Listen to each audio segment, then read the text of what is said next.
नमस्कार।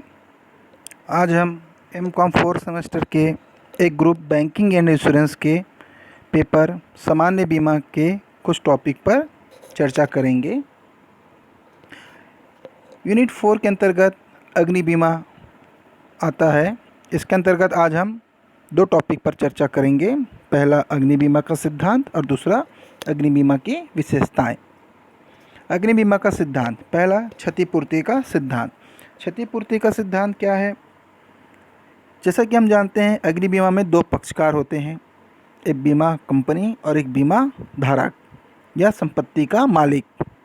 बीमा कंपनी संपत्ति के मालिक को यह वचन देता है कि अगर उसकी संपत्ति अग्नि से नष्ट हो जाती है तो वह उसकी क्षतिपूर्ति करेगा।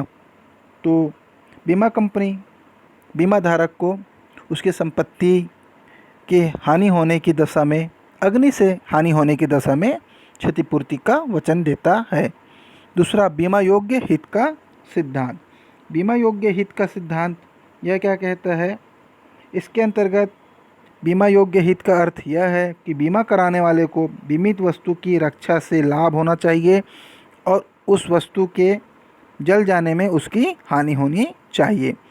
अर्थात संपत्ति का मालिक अपनी वस्तु का उपयोग अपने हित में करता हो या अपने लाभ के लिए करता हो। तीसरा परम सद्विश्वास का सिद्धांत। परम सद्विश्वास का सिद्धांत क्या कहता है? इसके अंतर्गत जब बीमा कंपनी और संपत्ति के मालिक के बीच अनुबंध होता है तो वह दोनों एक दूसरे पर पूरा विश्वास करके ही समझौता करते हैं। इसके अंतर्गत बीमा धारक के पास ही चूंकि संपत्ति रहती है, अतः यह उसका नैतिक दायित्व होता है कि वह अपनी संपत्ति के संबंध में बीमा कंपनी को पूरी बात बताए। कोई भी ऐसी बात संपत्ति के संबंध में ना छुपाए जिससे बीमा कंपनी क्षतिपूर्ति के समय उसे वस्तु के हानि की क्षतिपूर्ति करने से मना कर दे। चौथा प्रत्यासन का सिद्धांत। अग्नि बीमा पत्र में प्रत्यासन संबंधी सिद्धांत भी होते हैं। इसका अर्थ यह है कि हानि होने पर बीमा कंपनी द्वारा संपत्ति के मालिक को क्षतिपूर्ति कर देने के बाद बीमा धारक के अधिकार और उपचारों को बीमा कंपनी के पक्ष में अंतरण कर दिया जाता है। यह सिद्धांत तभी लागू होता है जब बीमाकर्ता कंपनी बीमा धारक की क्षतिपूर्ति कर देता है। क्षतिपूर्ति कर देने के बाद यदि बीमाकर्ता को यह ज्ञात हो जाए कि क्षति किसी तीसरे पार्टी के कारण या तृतीय पक्ष के कारण हुई है तो बीमाकर्ता को यह अधिकार प्राप्त हो जाता है कि तृतीय पक्ष से भी क्षति की राशि वसूल करने हेतु वह कार्यवाही करे।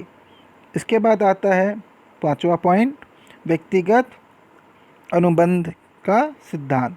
अग्नि बीमा एक व्यक्तिगत अनुबंध है।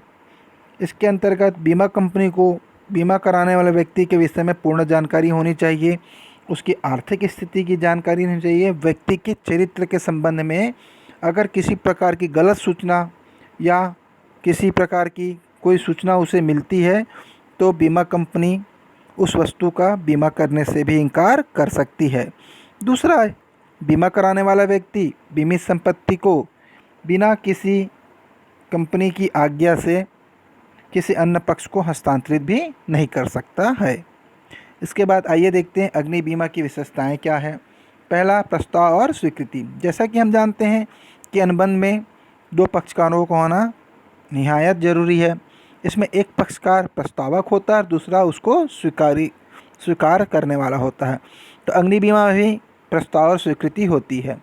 प्रस्तावक संपत्ति का मालिक होता है और स्वीकृति बीमा कंपनी देने वाली होती है। दूसरा, विधिमान्य प्रतिफल। जब बीमा कंपनी किसी संपत्ति के बीमा को तैयार हो जाती है तो बदले में वह उस बीमा संपत्ति के बदले एक निश्चित प्रीमियम या प्रबाजी की रकम प्राप्त करती है। मतलब विधिमान्य प्रतिफल वह प्राप्त करती है उस सेवा के बदले। तीसरा, प्रीमियम का भुगतान। प्रस्तावक प्रीमियम का भुगतान करके बीमा कंपनी को उस वस्तु के अग्नि से होने वाली क्षति के लिए बाध्य कर देता है। अगर वह व्यक्ति समय पर प्रीमियम का भुगतान न करे तो बीमा कंपनी वस्तु के नष्ट हो जाने पर क्षति का भुगतान करने से मना कर सकता है। चौथा, बीमा का समय।